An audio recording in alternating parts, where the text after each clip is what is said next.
할렐루야. 그리스도를 날마다 누리는 예배 5월 3일 말씀 보도록 하겠습니다.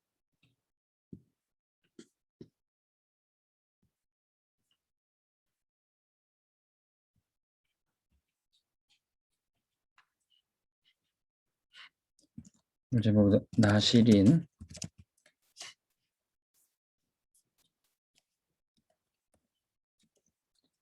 민수기 6장 1절에서 8절까지 말씀입니다.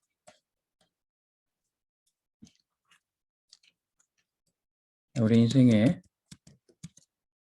정말로 간절한 시간표가 있습니다.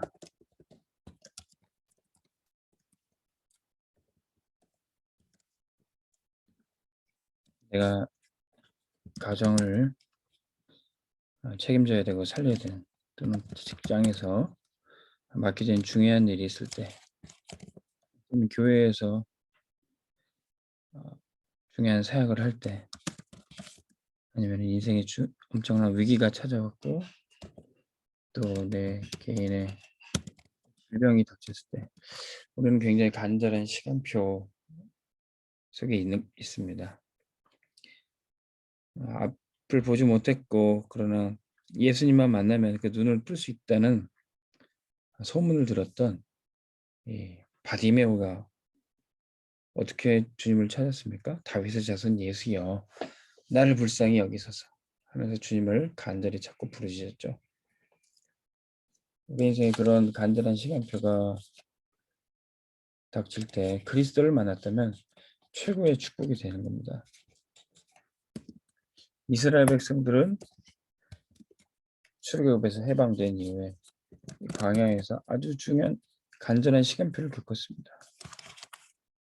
광야에서 한 치 앞도 볼 수 없던 그런 상황에 하나님이 성막을 지으라고 하셨어요. 모여서 회막의 축복, 하나님께 예배하고 제사 드려갔습니다. 그리고 이 성막을 향해 창을 열고 모든 백성들이 장막을 쳤습니다. 이 광야의 간절한 시간표 가운데 이스라엘 백성들이 하나님을 만나고 예배하기 위해서 새 절기마다 안식년 통해서 하나님 앞에 제사하고 예배의 축복을 누렸습니다. 희년의 시간표를 통해서 우리 인생에 위기가 고 문제가 와도 이 희년의 축복을 누리며 다 해결되고 해방을 받았던 겁니다. 이러는 이 말씀이 계속 나오는 와중에 이스라엘 백성들 중에 하나님 앞에 특별한 소원을 하는 사람들이 있어요. 자신의 인생을 하나님 앞에 특별히 소원하여 드리는 이 사람들이 바로 나실인입니다. 이 나실인은 특별한 소원을 했다고 그러는데 어떤 것입니까? 특별한 소원은 하나님 앞에 특별 언약을 잡은 사람이에요.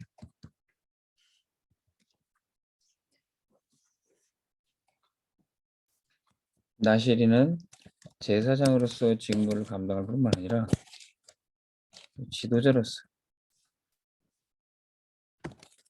이스라엘 백성들을 인도했던 사람이 바로 나실입니다.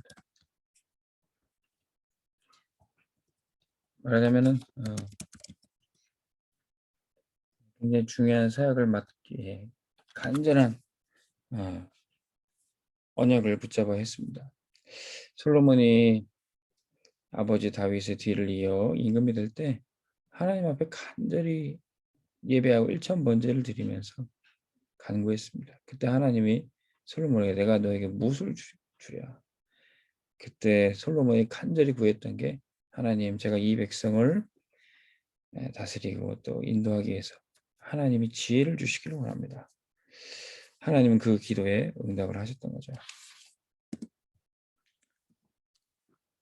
그래서 이 나실이는 서원하면서 하나님이 몇 가지 말씀하시는데 금기사항에 대해서 말씀하셨습니다. 1절과 5절에 나오는 나실이는 포도주와 또 포도 관련된 음식을 먹지 말라 그러셨습니다. 그리고 머리털을 밀지 말고 삭도를 내지 마라. 그리고 시체를 가까이 하지 말고, 심지어는 사람들을 장례하는 그 일에도 가까이 하지 말라. 이 말은 머리를 길러라, 술을 먹지 말라, 그런 정도가 아니라 하나님 주신 언약에 집중하기 위해서 24, 25 영원의 축복을 주시는 겁니다.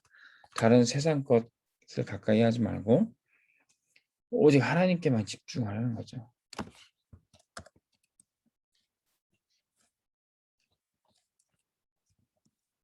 그래서 이 사람들이, 나시린들이 특별한 응답을 받게 되는 겁니다. 성경의 대표적인 나시린 3명 얘기할 수 있는데요. 삼손은 하나님이 아주 엄청난 힘을 주셔서 이스라엘 백성들을 블레셋으로부터 지키고 이 블레셋을 꺾어버리는데 쓰임을 받게 됩니다. 사무엘, 이 사람은 하나님의 말씀을 듣고 온 백성에게 전하는 그 일을 했습니다. 그래서 말씀을 듣고 백성들이 모여 미스바 운동, 하나님 앞에 나가게 됩니다. 그리고 세례 요한,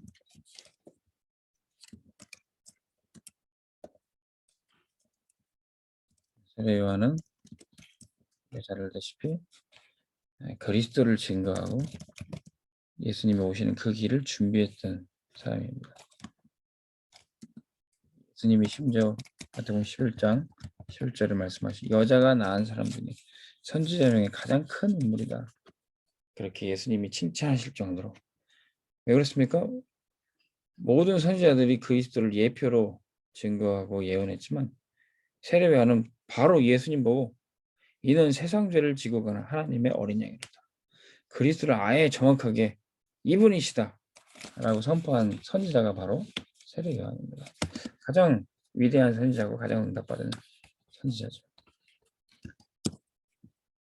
이들이 특별한 언약 붙잡고 특별한 응답받고 특별한 축복을 전달했어요. 세상의 것에 속하지 않고 구별되다 보니까 이 나시린들은 주로 광야에서 살았고 광야의 사람이었습니다. 광야에서 세상의 소리가 아니라 하나님의 말씀, 이 메시지를 전했던 사람입니다. 16장 16절에는 이 나시린 세례 요한에 대해서 사람들이 나를 누구로 하느냐 주님이 제자들에게 물어봤을 때 어떤 이는 예레미야, 엘리야, 세례 요한 같다 지나가지만 문제가 있었던 것 같습니다. 다시 지도해 주세요. 세례 요한과 같다고 하지만 그것도 다 지나가는 것이었어요. 그리고는 아주 중요한 신앙 공백을 베드로부터 주님이 받으십니다. 주는 그리스도시요 살아계신 하나님의 아들이십니다. 이런 중요한 신앙 고백을 후대에 전달하는데 이 세례 요한이 쓰임을 받게 됩니다. 마태복음 17장 1절에서 9절에는 변화산의 역사가 나는데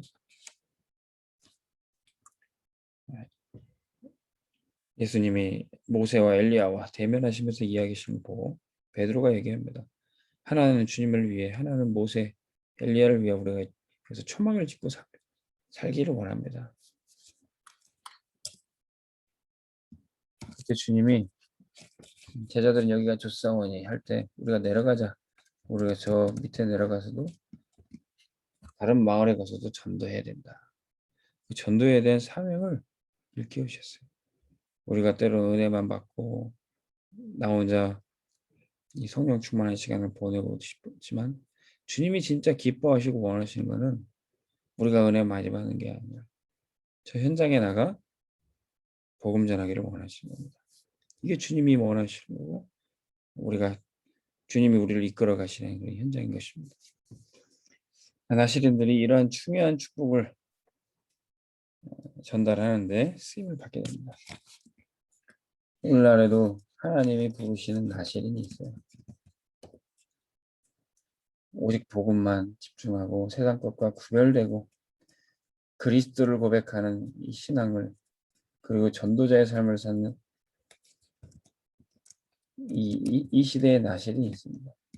이 시대의 나실이 누굽니까?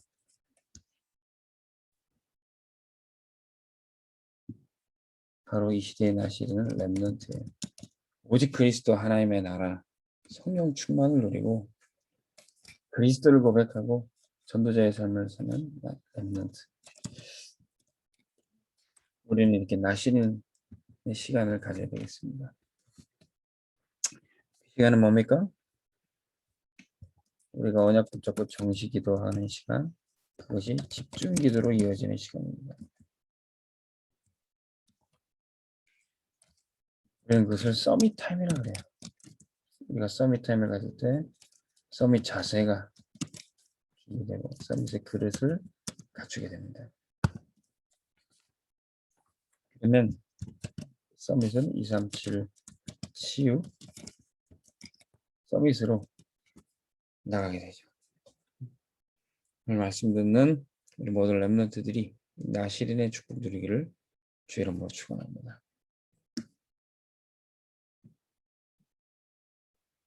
기도하겠습니다. 하나님 아버지 감사합니다. 우리를 때로는 위기 속에서, 때로는 어려움 속에서 간절하게 하나님을 찾도록 인도해 주시니 감사합니다. 그때 우리가 나신의 시간표를 들어가게 도와 주옵소서. 하나님 앞에 특별하게 서원하여서 나를 통해서 하나님의 나라가 이 땅에 임하고 복음이 전파되는 일에 나의 삶을 드리겠나로 결단하고 서원하는 우리 렘넌트들 되게 하여 주옵소서.